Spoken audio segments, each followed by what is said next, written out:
privilege and honor to have revered Swami Ishatmananda in Fargo region.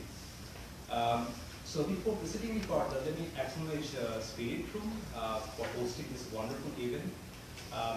They did a marvelous job, but thank you so much for all your work. We would also like to acknowledge Sanford Health Fargo and Indo-American Association of Great Plains. And in addition to that, Forum of Faith and Life, Concordia College. Thanks everyone for your support.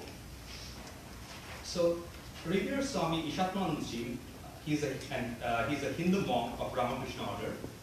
He got associated with the order in Ramakrishna Mission Cherrapunji, that's in Meghalaya in India. He became a monk in 1986. He rendered his service to a lot of relief activities in various parts of India, including Assam, Orissa, and West Bengal. He is a founder secretary of Ramakrishna Mission at Port Blair in the Andaman Island, so that's a small island of India. He has written many books and articles. You can find some of the materials at the back, so please feel free to go there and check out the talk. Those are on sale, so if you want to buy those, you're more than welcome. He came to Vedanta Society of Chicago and took charge as a minister-in-chief in 2013. And at the end of 2013, he organized a marvelous event called Chicago Calling. That was a very well-attended peace event that was organized in Chicago in 2013. And in 2014, he was appointed as a religious advisor in the University of Chicago. And he is truly one of the most illustrious monks of the Ramakrishna Order at this point. We can go on like this, but for the interest of time, I'll stop and I'll invite the speaker through you.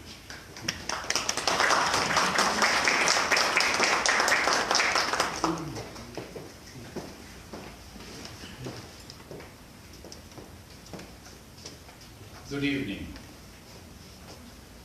So, today we'll be discussing only religion can bring peace and harmony. That was the topic was given to me. And this is very, very interesting. So we need peace, we need harmony, and we like to live happily. And at the same time, we know in the history, again and again, it is religion which is blamed for a lot of bloodsheds. But at the same time, without religion, human being cannot survive. So the relation between the religion and human being is just like water and fish. The fish cannot survive without water. Human being cannot survive without religion. But if that water becomes contaminated, it becomes the death trap for the fishes. And similarly, if the religion becomes narrow, sectarian, and then it becomes a painful thing for the human being. We have to understand what is religion.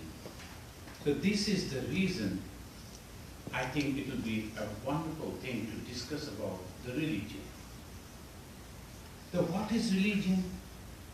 Before that, would you please join me the one prayer that long, long back in the Vedic times, and some of the Indian servants, they are dating that Rig Veda almost 10,000 years back from now. Very ancient, very old. But even at that time, people could think in such a wonderful way. It is surprising.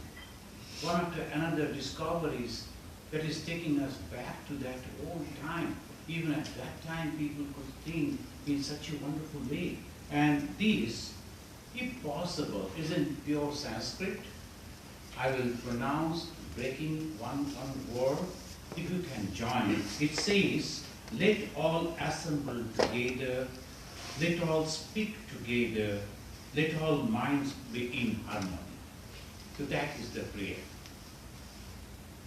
Om Samgachatvam Om Samgachatvam Sampadatyam Sampadatyam Sambho Sambho Monamsi Monamsi Janatam Janatam Deva Bhagam Deva Bhagam Yatha Purve Yatha Purve Samjananam Sanjanam Upasate Upasate Om Shanti Om Shanti Shanti Shanti Shanti Shanti.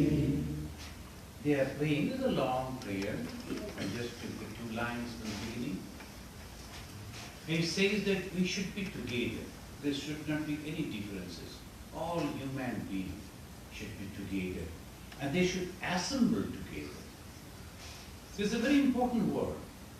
Nowadays we all come together. There was time when I was in a place in India. That is a people, they're a little backward, tribal people. And we developed a school over there. I wanted to know from the village chief, I want to make 2 boards writing welcome and thank you. These are the 2 words I like to make at the entrance of the ashram. So at the beginning when the people are coming, it should be welcome. And when after visiting the campus, when they're going back, thank you. These are the 2 words. India, they are dialect. He told, okay, let me think. Then after 2-3 days, he came back and told, these 2 words are not in our dialect. Why? Because anyone new used to come to or approach to us, we used to kill them. No question of welcoming. And if that is not there, whom to thank? So thank also not there. So that was the condition, can you imagine? So when we are assembling, that a big thing. Why? We all are having our own ideas, own egos, own expressions. Even then, we are sitting together, listening to others, discussing, expressing our views. It is great. That's why in those days, they have given Samgachattam. Let us assemble together. Apparent meaning is very simple. But if you go into deep into that, it's so difficult. And let us all speak together. That means let us think in the same way. Then only we can speak together. So how it is possible if we know each other? And that is the reason, and because now it is a modern society, advancement of science and technology, we know each other. Any corner of the world, we can immediately reach over there and can know what is happening. And slowly the mind of the people are becoming broad and they can accept. So that is the way it goes. And about the dharma, we call in Sanskrit, the religion is equal as in Sanskrit dharma. But dharma has a other meaning also. Anything that is holding is dharma. Now, a mother is taking care of her children. Why? Something happened. A young lady who has not become mother, she also takes care of the children, loves children, but not like the mothers. When that same young lady becomes mother, total change. Who changes this? Well, this, inside the mind, the complete changes come. Why it is like this? That is called dharma. In the nature and prakriti, something is there that helps us to change the mind. Attitude changes, approaches changes. The young boy, the carefree person. Now, this happened when he gets married afterwards become father, responsibility comes. He'll be taking care of his family and taking care of his children. He is going and earning money to protect and have that family grow. Where from this responsibility comes? Or why the mind is changing? We call it dharma. So one man was there in the outside and suddenly, of course, he gets some responsibility. Yeah, you have to look after this. And immediately the mind acts in that way. I have to look after the doctors, the engineers, the professors, in any profession. Where from this come? That is called dharma in broader sense. Anything that is holding, dharayati iti dharma. In Sanskrit it says, dharayati, as because it is holding, so it is dharma. So this is the way, the dharma conception, and slowly, slowly takes us to a very subtle thing that is called God. We don't see God. We don't have any idea of God. What is God? Then suddenly we find some of the people, they come and they speak so wonderful way. They are so much concerned about others. Their love, their concern, their behavior, and they are so unselfish. They don't think about themselves. They go to door and please be happy, please do this, like that they are going. Who are these people? They never think about themselves and constantly thinking about the benefit of the others. We look at them, we started liking them, and they are the symbols of God. They are the mirrors of God.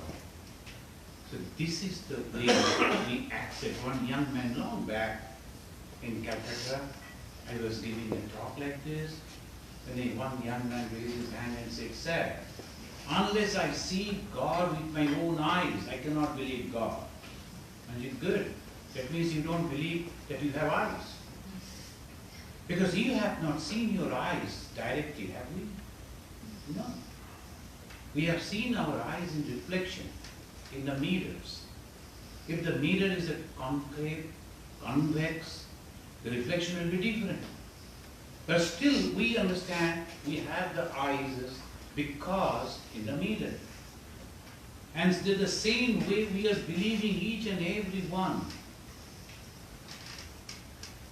One High Court judge, he was visiting me in Andaman, the island.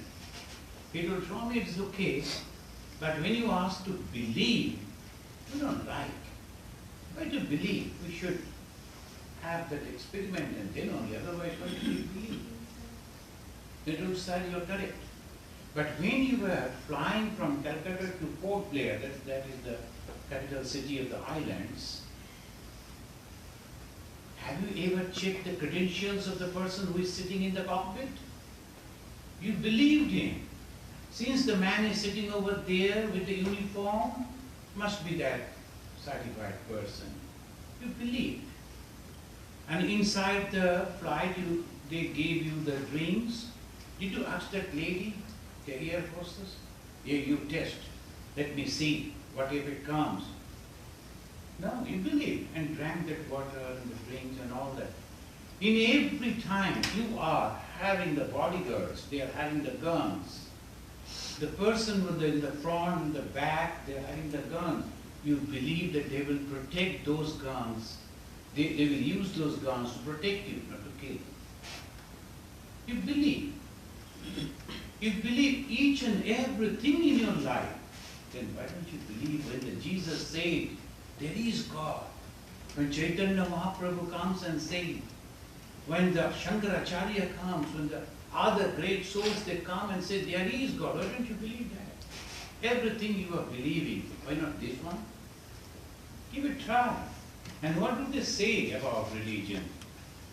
Religion is a transformation. Friends, there was a great sage in the ancient time.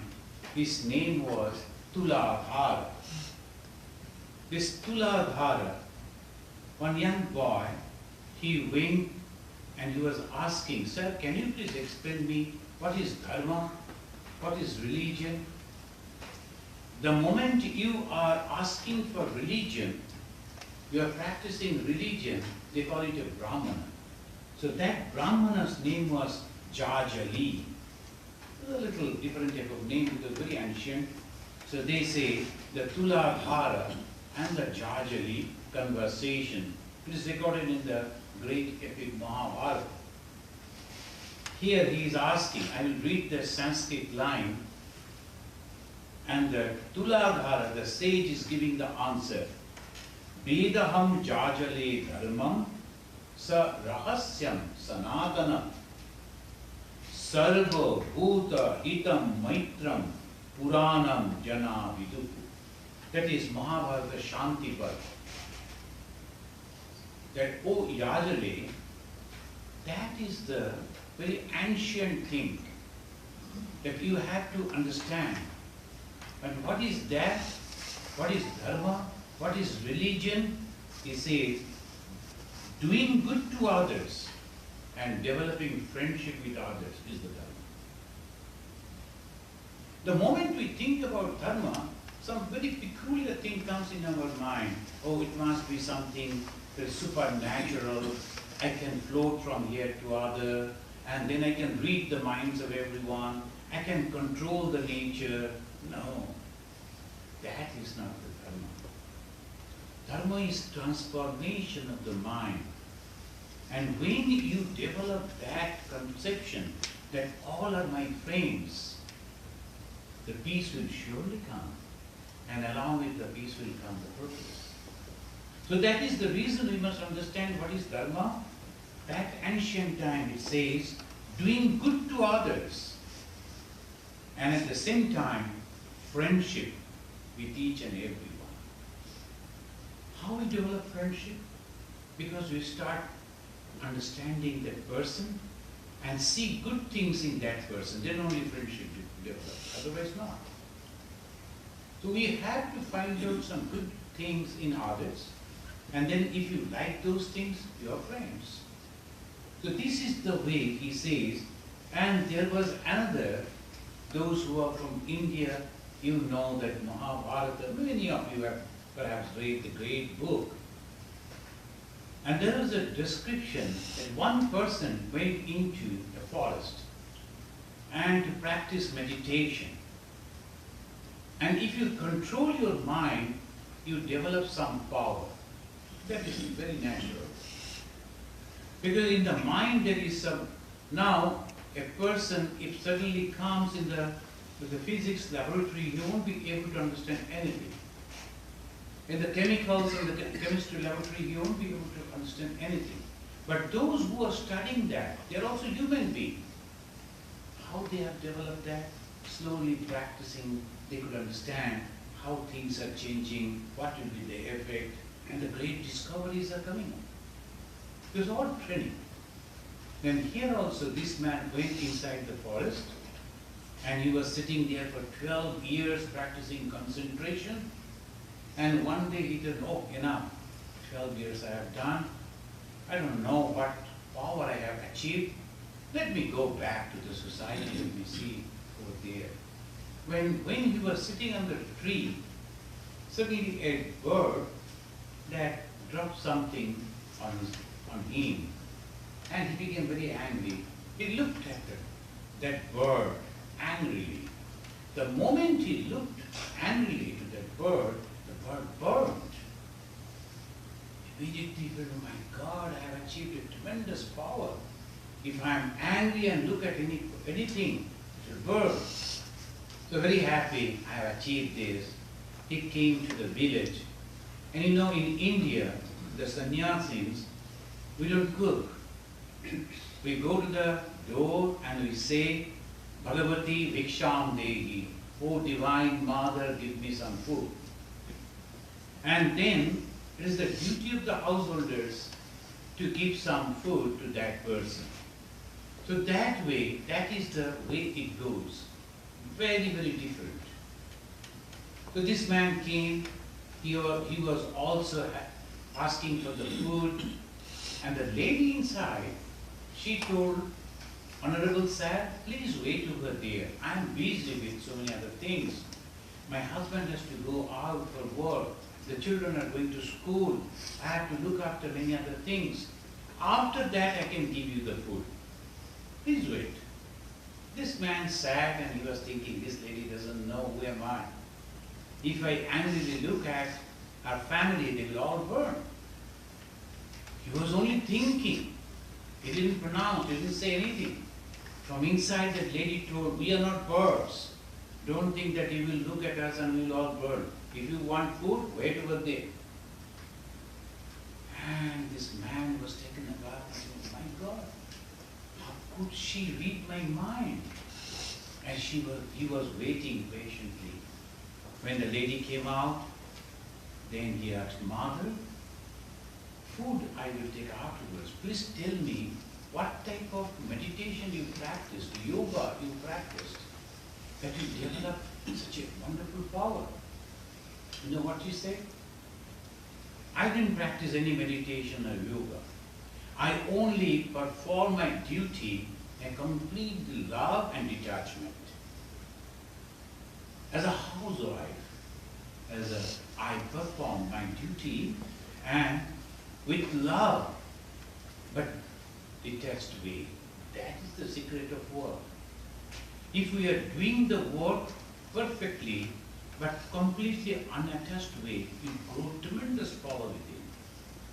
The moment you are attached to that work, you need the appreciation, acceptance from the society. If they are not accepting, you are not getting, immediately rejection, all the pain comes. But if you are not attached to that, that power comes. This lady told, so can you please teach me? Oh, no, I don't.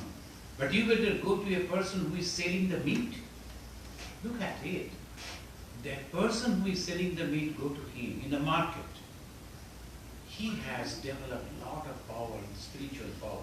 Then this Brahmana, he went to him, and that conversation, and to give that definition of the dharma, definition of the religion, the Vyada said,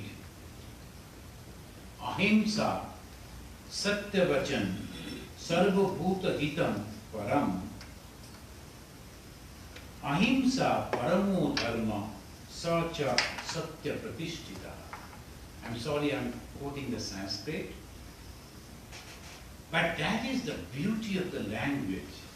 Very simple word he said, Ahimsa, non-violence. The non-violence is the first thing. Second, Satyavachan, truthfulness. Third, Sarvabhuta Hitam, doing good to others. These are the three qualities that are called religion. And going to the church, going to the temple, going to the mosque, and going to all the places, this is just like going to the schools and nothing else. And if you truly want to have that religion, you want to be a religious person, these are the qualities. First, ahimsa. What is ahimsa? Non-violence, no hatred for anything. So when you think about the non-violence, then sometimes people think eating the vegetarian food is non-violence. No. If that was there, then all the cows, that is only time, all life they're eating only grasses and nothing else. They could become the gods. They're practicing non-violence. No. The non-violence means no hatred.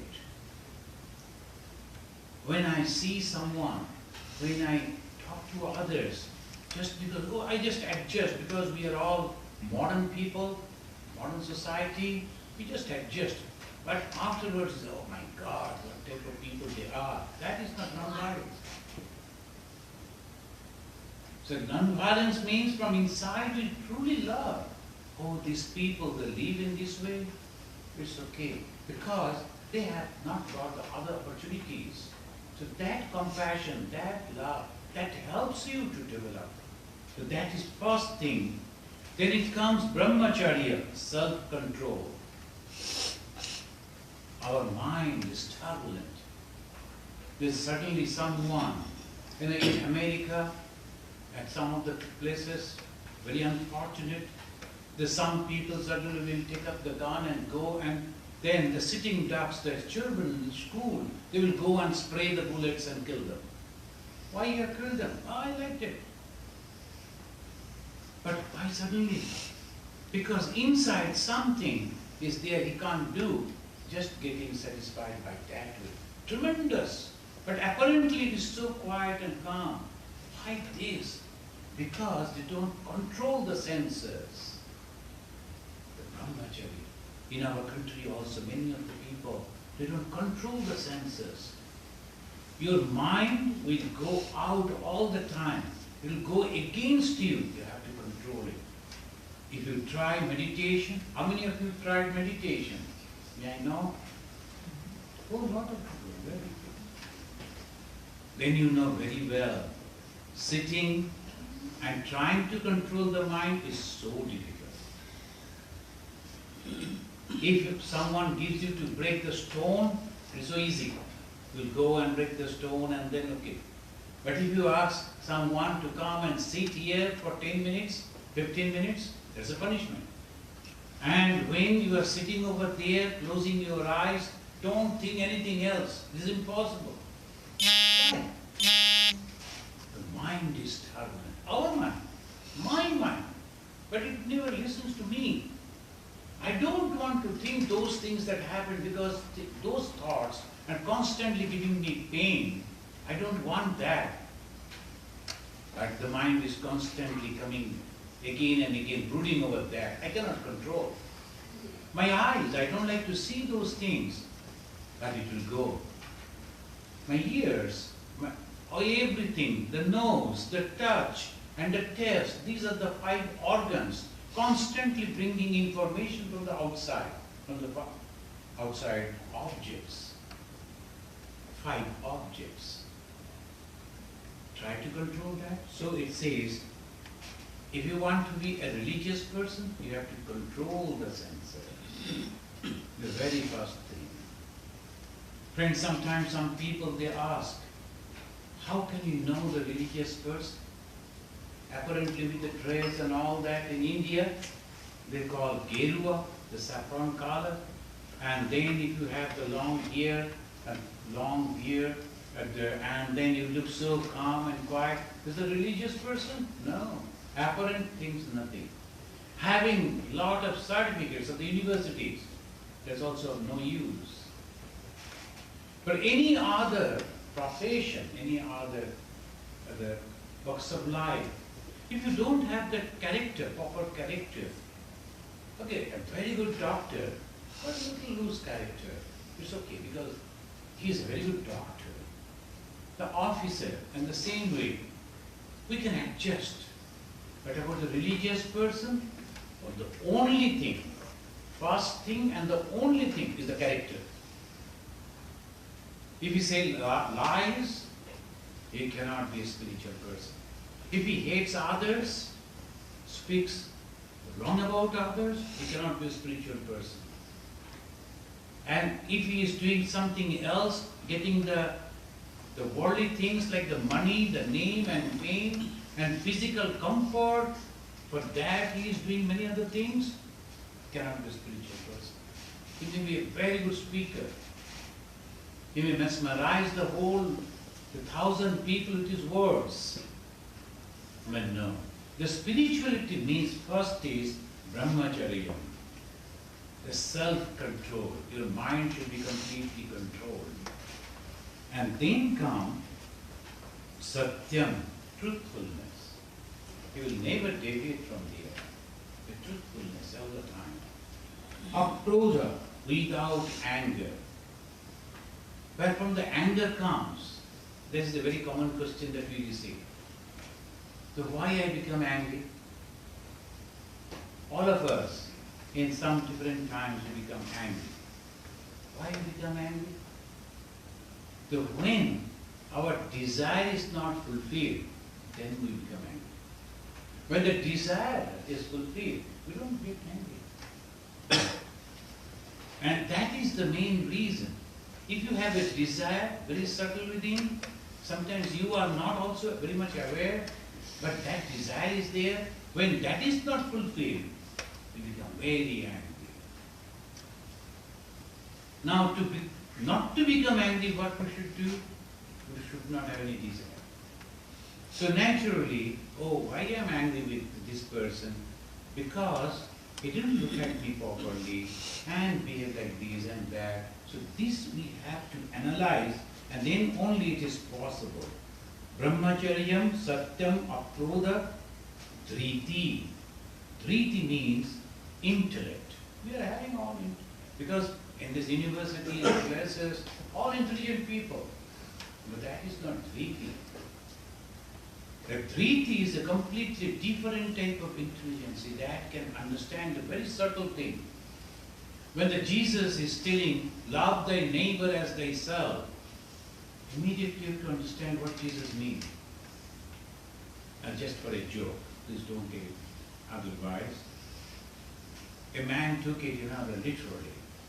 And he went to the neighbor, hey, I like to love you. And the person came and begged him. Hey, what you have come to my wife? I am doing like this. So that way immediately, because but Jesus told to go and love, so I wanted to that. But that created the problem. That is not the way. There's a wrong way to understand. Love your neighbor as thyself. As you love yourself, you take care of yourself. That is the way you should understand.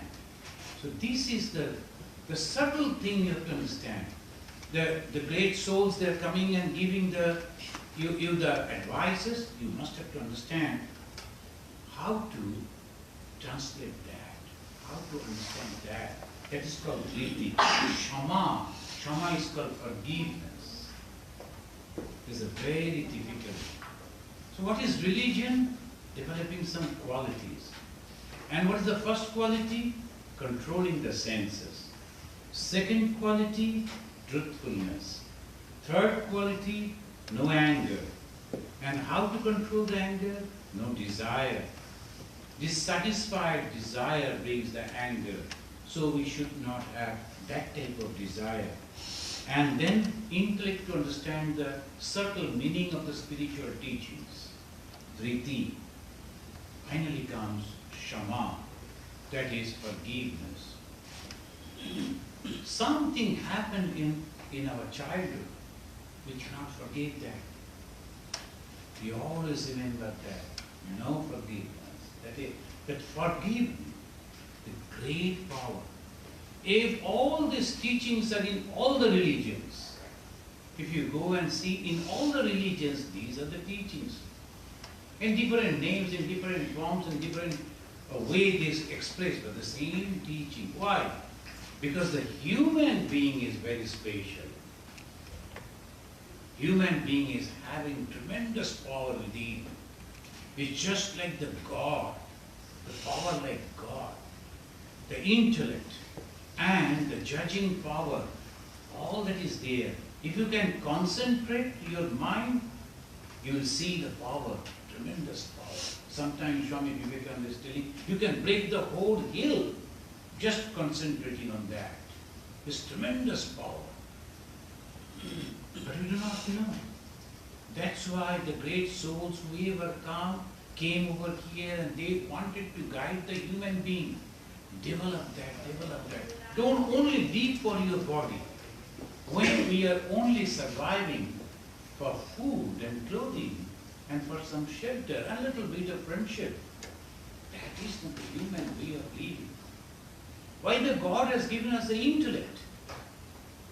The greatest gift that the God has given us. Only for this week. Today when I was giving, in the morning I was giving the talk, I was telling that suppose you bring a cow from India and give that cow some food, fodder, you'll be so happy.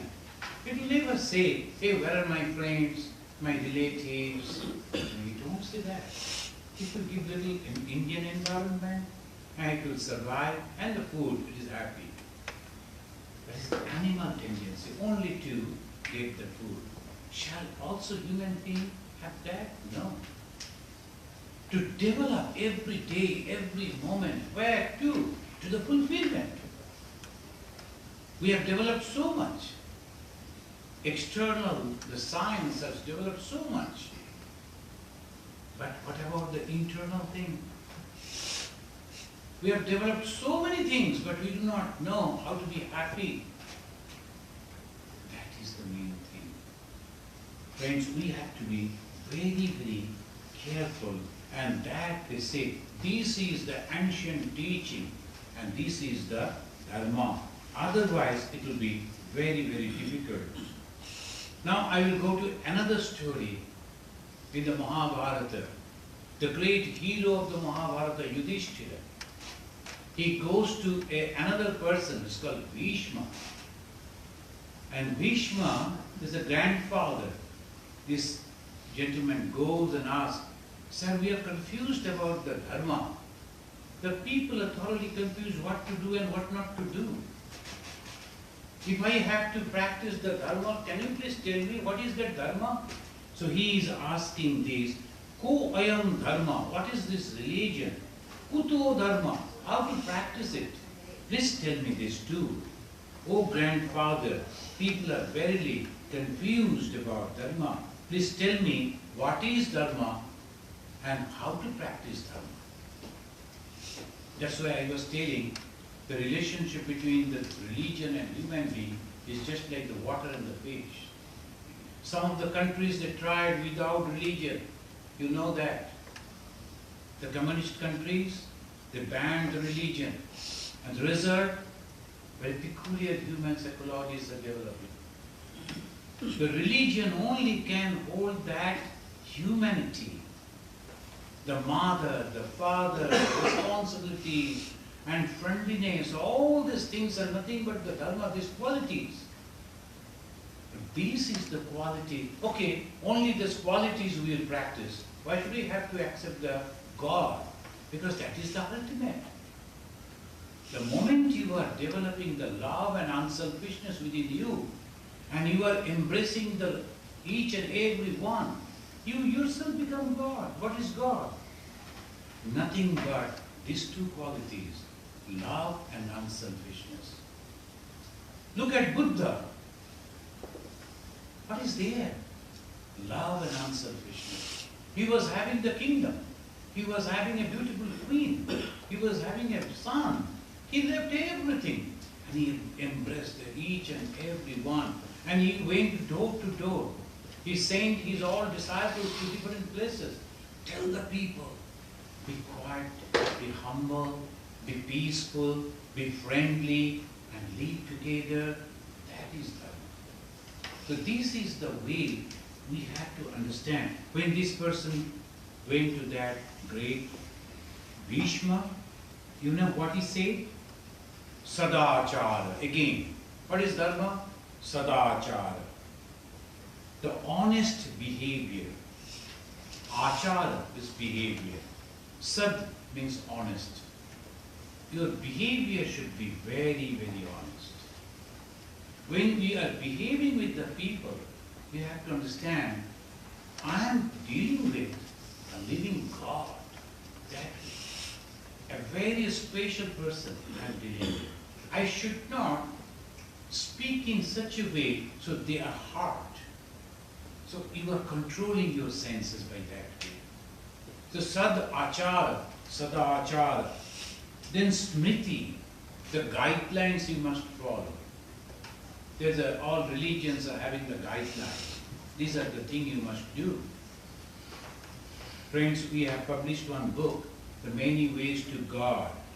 That is to bring to our notice that this is the book that we have published from our society, to bring to our notice that all the religions speaking in the same way, only the language is different. That's all.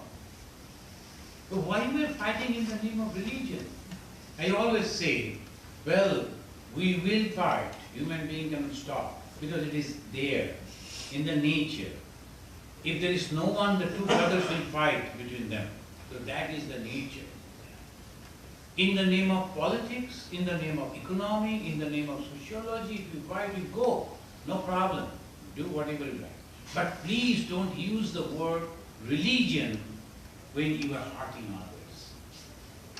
Religion is nothing but love. Love cannot hurt others. Leave the religion apart and then you do whatever you like. So this is the religion. And he says, Sadachara, Smriti, that is the guideline, Veda, the Holy Scripture, Trividam Dharma Lakshanam. These three are the indication of Dharma. So this is the first. Then he added this another one, the fourth one, this Bhishma. He says, Chaturtham Artham Ittahu. This is very interesting. Chaturtham Artha. Artha means the money, the wealth. Otherwise, how the human being will survive? The great Bhagavan Sri Ramakrishna said, empty stomach cannot practice religion. So you have to have the food.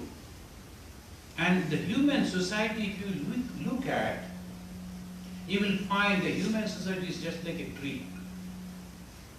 And if you imagine the human society as a tree, the root is the economy. If you have the proper good economy, then you can start thinking about many other things, the researches and all other. So in India, because of the same 7 rivers, the whole land was fertile. And to remember that, they put it into the religion, practice of the religion. Every Brahmana, every holy person, before bathing, they will take the name of the 7 rivers. Gange cha Jamune chaiva Godavari Saraswati Narmade Sindhu Kaveri Jalasmin Sadidam Guru. And they think it's very holy. But actually what they were reciting the names of 7 rivers. In every puja, in every worship, every ritual. Why these 7 rivers? Because gratefulness. Because of the 7 great rivers, almost all over the India, the land became very fertile, and then they could concentrate on others. So Artha is also Dharma. So do not go and become very poor, and then you are thinking it is religion. No, not at all. Never at all. So the India developed that, this too. But the moment there is money, and many other things comes because all bad desires, because I have the money, and money can buy anything, they say. Very powerful. And I have seen some of the countries I am not naming, very terrible. The fabulously rich people, they do not know how to spend the money, and so very bad ways they are doing it, you know. So I am not mentioning those things over here. You also know that. To control that, the moment you are having the money and you think that I am powerful, I can do that. How to control you? Shiksha, they say, it is education. Education makes you humble. And education will help you to grow. That's why when Swami Vivekananda came to America, a very young American, he was going on developing the Ford, right? That he was having a lot of money that time. With one of his friends, he came just out of curiosity to see Indian yogi, the Indian monk. Then Swami Vivekananda said, "You're a young man earning a lot of money, why don't you give some portion in charity?" Then he argued, why should I? This is my intellect I am using, my energy I am using, I am earning money, why should I give it in charity? Let people earn their own money. Then Swamiji said, God forbid, but suppose tomorrow morning you get up and can't think, what will happen? Anything may happen. Suppose tomorrow morning after the sleep, when you get up, you see that you cannot think, your brain is not working. You are now boasting about your intellect, boasting about your health. Now that goes, then what will happen? If God has given you that intellect, you have used that this good, but also share that with the other children. So that is the way you have to. That is called education. control. The root is the economic, then comes education, then all the branches, the leaves, and the culture. So many beautiful culture all over the world if you go. So many different type of cultures are there. Tomorrow morning we are planning to go to a place. That young man is going to take us to have the breakfast, the traditional breakfast of this place. So we'll have that. Different culture. If you go to India, different type of cultures. That is the beauty of the human society. And then finally, the fruit of the tree, the flower of the tree is dharma, the religion. So friend, that is the religion the human society should have this. So ultimately what is dharma? Is a transformation. When we are born, we're very selfish. If you ask a child to share his candy with others, he won't. There's one teacher, he was teaching mathematics to a child. So I give you this candy, what is that? 1. 1 more, so 1 plus 1, what is this? 2. And suppose now, teacher was teaching mathematics and he said, suppose your friend comes and take away 1 from you. You are having 2 now, minus 1. How many will remain? What will happen? The teacher asked. Fighting, he said. Because he was having 1, then 1 plus 2, then someone will come and take it 1. So how much will remain? That was the mathematical question. He said, fighting, because I am not going to share. So that is the way we always think. And now the mother, the father, the elders, they will go, no, you have to share it with others. You share with your friend, share with your brother. And slowly, slowly, human qualities develop. You should not behave like that. You should not behave. One brother and son, one gentleman was having a son and a daughter, brother and sister. The sister was always that way to behave. He was constantly, when she is passing, she will make that touching the body of the boy or pushing him, just playing. The boy was very strong. And he was asking me, shall I also push her? I said, don't, never. Because if you do that, she will break us. Maybe that she'll be very, you get damaged. Don't do that. You will harm her. So this is the way we are controlling. What we are controlling? Our mind, our emotions, our activities. From the mind only all these things are coming. So that is why we have to learn. And what we learn, first is proper behavior, sadachara.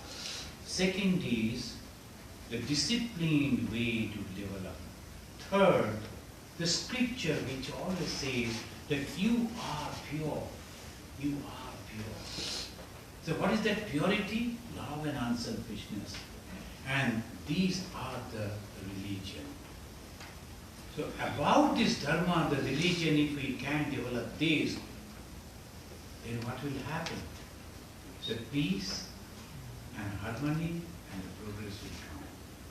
Thank you very much.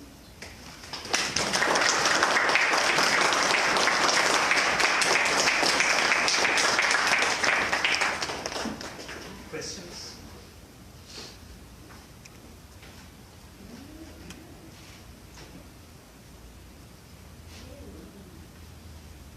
Yes.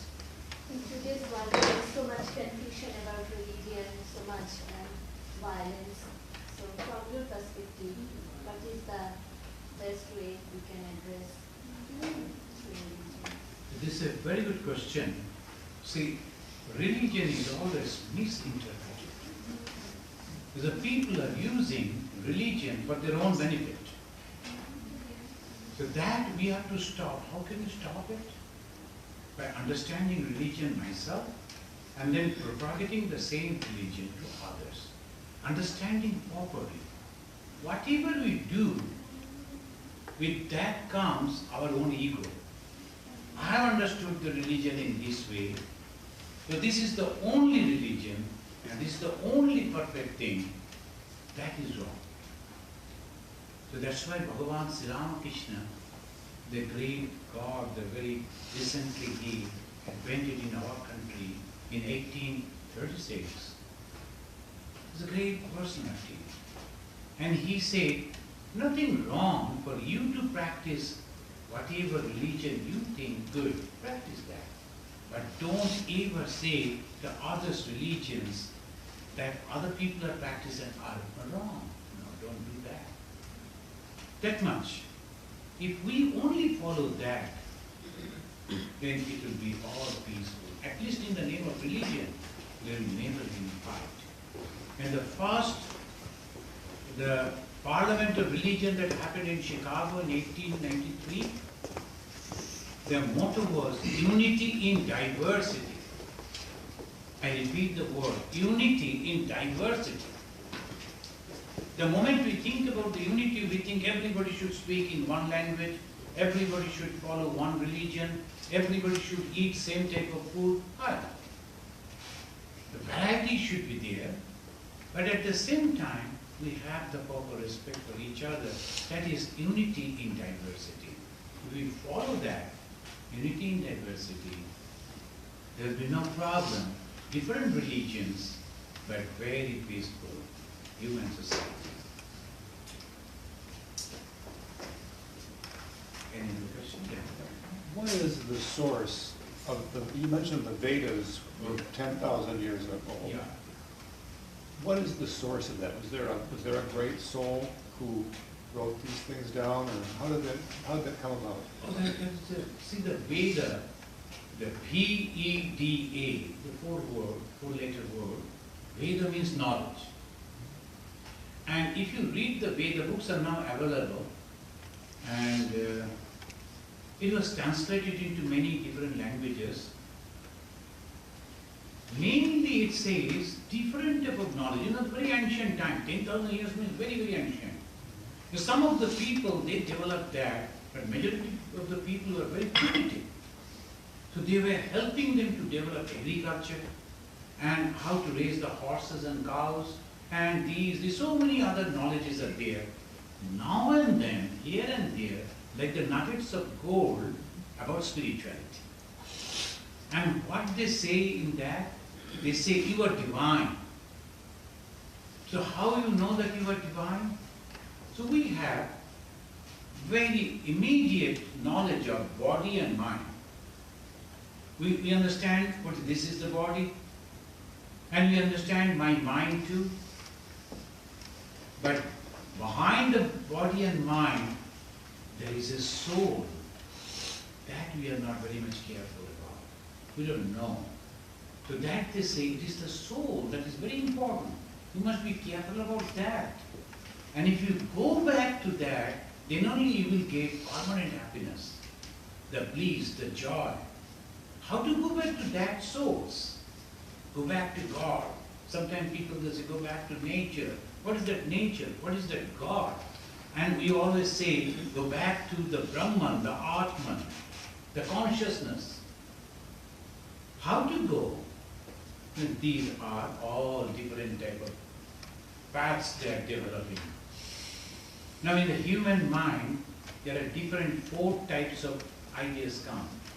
One is very active. He wants to help others. But if you ask him to seek for meditation, it will be a punishment for that person. So utilizing that activity, they say, help others, but do not expect anything back in return. So that is the way one can go. It's called karma yoga. Union, yoga means union through work, unselfish work. Swami Vivekananda, he always said and that encouraged for that.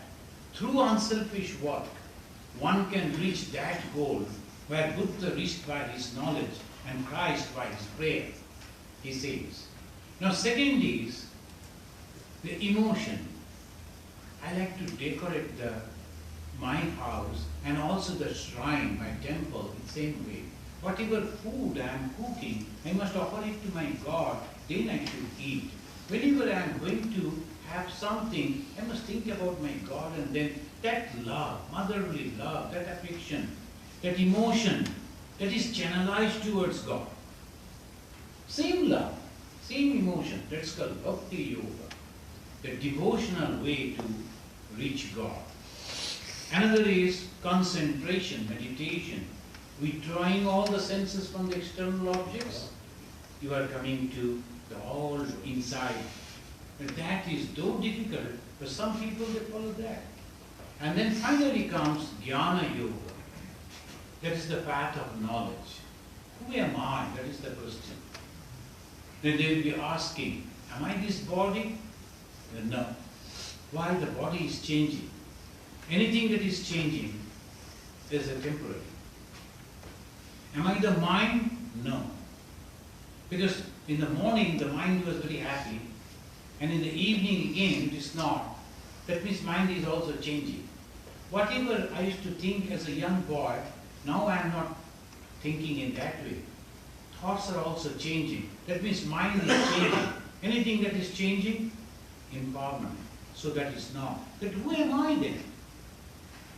There must be something static to observe the changes. What is that static one? Atman, then they say. Atman means the self. So you have to go back to the self.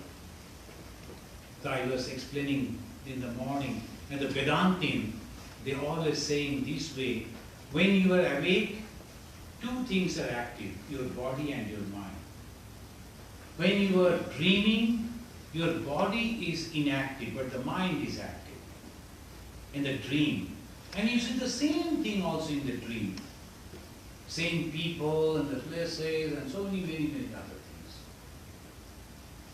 But what about that? Dreamless sleep. The third, when you don't see the dream even, but you survived. Your body was not there, your mind was not there, but you come back and get up in the morning and say, oh, I'm fresh. Today I slept without any dream. Every day, even for small time, we are each and every one experiencing the dreamless sleep. Who comes back and report? I slept. That is our consciousness. That consciousness is there, and that the Veda teaches about that consciousness which is in every individual and also all-pervading. And when it is all-pervading, we call it Brahman. When it is individual, we call it Atman. That's all. That is what Veda teaches. And on the basis of that, and the four ways that we say, it is all Hinduism. The one American lady came to me, because in Chicago, we are a little away from Chicago, 34, 35 miles away. And near us, there is a Hindu temple. And in the Hindu temple, so many varieties of gods and goddesses, so many images. Sometimes I jokingly say, if you go to a Hindu temple, and you go and bow down to every gods and goddesses, your morning exercise is over. So you are going on doing like that. So many gods and goddesses. That lady came and told, I am wondering, so many gods and goddesses and different people coming and paying respect to different gods and goddesses, but they are not fighting. What is possible? How the so many gods and goddesses together and their followers also together? And who is the chief god or goddess? A very interesting question. But actually in Hinduism, there is no image of God. That's why you will find in Hinduism they always worship the water. Water is a symbol of formlessness. The water, if you keep in a tumbler or in any other anything, it will take that form. That's why water is the symbol of formlessness. We worship that water. But for our benefit, and if you ask, meditate on water, how can you meditate on water? It's not possible. So we give the opportunity to meditate on any one you like. So some people will meditate on the Krishna, very beautiful looking, very handsome. So we meditate on that. And then different type of stories about his life. And we concentrate on that, just for our benefit. So many gods and goddesses. But many of the Hindus also don't know. We never worship any image. We worship only that truth which has no form. The formless, but all the qualities. That is the second way they always think. That is called different approaches to Hinduism. So the vast religion, slowly. That book will help you to understand Hinduism better. Any other question? Yeah. Swamiji, how do we practice self-control and control of the senses? Because it's very hard. We can do it for a day or two, but maybe third day, fourth day, it's very hard. So if you can give us some techniques on how to practice self-control. With the self-control, as I was telling, what is happening? Some itcha, desire is coming. Now, I want to be this, I want to have that, all this type of things comes. And the moment it is coming, and immediately we pursue to achieve that, and when we are not achieving that, then we become rejected and the morals and feeling sorrow. And if you think, maybe that it is good for me that we didn't get.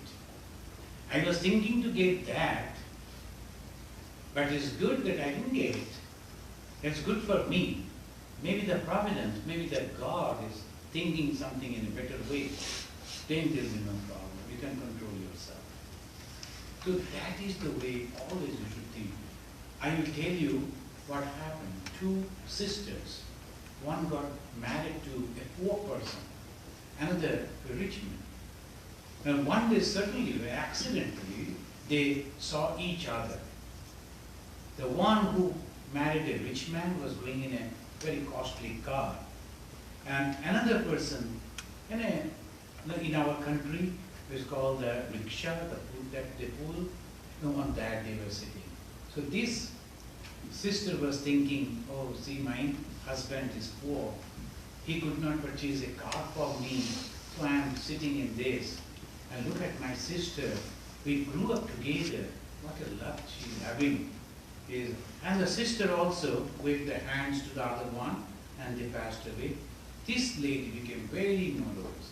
My husband is poor. He could not purchase a car for me. After some time, they reached and they saw a lot of people gathered over there. In India, anything happens in the road, immediately all people will come to help you. It's not like America, they will give a call and ambulance come. But the people have nothing to do. But in India, all the people will come. So there was a big crowd. She wanted to know what happened there.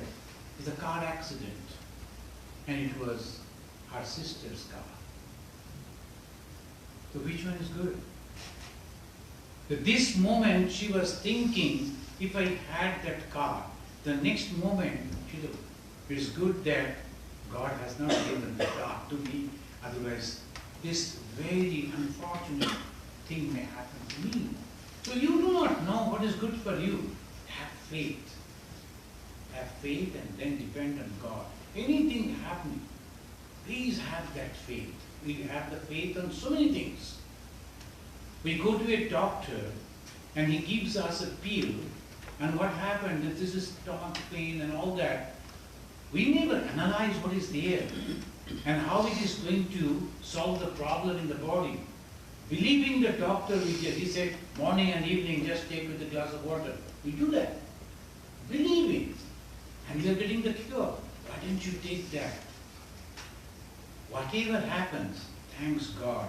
It's good that you have not given to me. It must be good for me that you have not given. You'll see there's no problem. And you'll be always happy. And when you are happy, all other people will come to you. They'll say, how you are so happy? Please tell us like that. So happiness is the root. So what is the goal of human life? Happiness. Why we become a businessman? Suppose you were a fabulously rich man, but you can't sleep in the night. You have to take pills to sleep.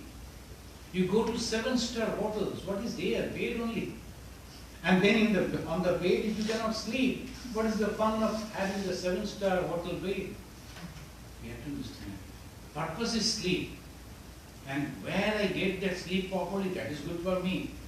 What am I going to do with that richness? So this is the question, if you can understand. And no ego. You are very intelligent. You can do this, you can do that. You do not know what is going to happen to you. A Nobel laureate, recently, I was mentioning that too. He lost his memory. A Nobel laureate. He couldn't understand, even when sometimes people used to show him that you were a Nobel laureate, this is the prize that you got. He couldn't remember that. Anything, anytime it may happen. So that is the reason, as long as we are living, we should be very happy, helpful to others, friendly to others. And when you are not, thousands of people remember you. And that is called immortality. In the human society, they always think about the immortality. What is immortality? Jesus, after 2,000 years, 24th December, millions of people will remember him. Is not that immortality? Like Jesus, so many people, they were born at that time, Nazareth. And many of them were carpenters, his father. But even then, this person is remembered by millions. That is called immortality. Sri Ramachandra, Sri Krishna, they are immortal in the hearts of millions of people. So we have to live in such a way when the people, they will feel, why, he is not here, she is not here, their company was so good, they are so good people, you are immortal. That's why Swami Vivekananda says, expansion is life, contraction is death. We are all door closed, we don't talk with anyone, nobody knows me, I also don't care about. Then one day you die, people will never feel that you are someone. That means your existence is completely denied and you are dead. What is life? Life that everyone wants to know about you, talk to you, have the company of yours. And that is called life. The human life is like that. Any other questions? A short question because we are almost out of time. So just, go ahead. Should we call Hinduism religion, because the word religion comes from the Latin religare, which means to bind together. So bind together like a bundle of sticks. So when you have a bundle of sticks, you have things that are outside the bundle. So that's where all the religious tension comes from. Binding people together and keeping others out. So should we call Hinduism a religion? Because Hinduism teaches individual behavior and transformation, but doesn't work towards binding a group of people together. Say that the word, when you were explaining the Latin word, you were explaining in that way, it can be a different meaning too. The binding the whole humanity together. What about that? So when the same Latin word, when you were giving the expression of the binding of some sticks, some individual, why don't you think that same thing when binding the whole universe, all humanity together is not religion? Hinduism is saying the same thing. And Hinduism says, over just now we were chanting the Hinduism, let everyone be together. Sarva staratu durgani, sarvo bhadrani pashyatu. And again in another verse they say, let everyone be happy. Let everyone be free from misery. And that is binding the whole the universe. Anywhere, any human being, we are all brothers and sisters. Friends, many of you know that Swami Vivekananda came, he addressed the gathering of 7,000 the people in Chicago, 1893. The first, he addressed that congregation as Sisters and Brothers of America. And this young man of 29 years old, he was allowed only 5 minutes to speak because he was not in the list. He just came and then somehow he got the opportunity, only 5 minutes. And when he addressed that sisters and brothers, 7,000 people stood up and clapped for 2 minutes. Out of 5, 2 gone. And then the then president, in his report he has mentioned, we do not know why, but the 7,000 people stood up and clapped for 2 minutes. It's Americans only.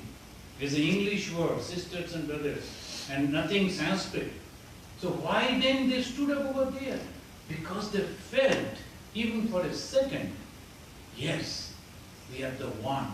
We are all sisters and brothers, and that is religion. Hinduism is very much religion. So we publish one e-magazine every 3 months, and some of the hard copies I have brought, there's only 1 page editorial. I have written this, Shabda Brahma. This is the love through words that reaches every heart, and you feel that we are all one. That is the way. Hinduism, of course, a religion. It binds. But binds not 1 or 2. Everyone. Thank you. Very much.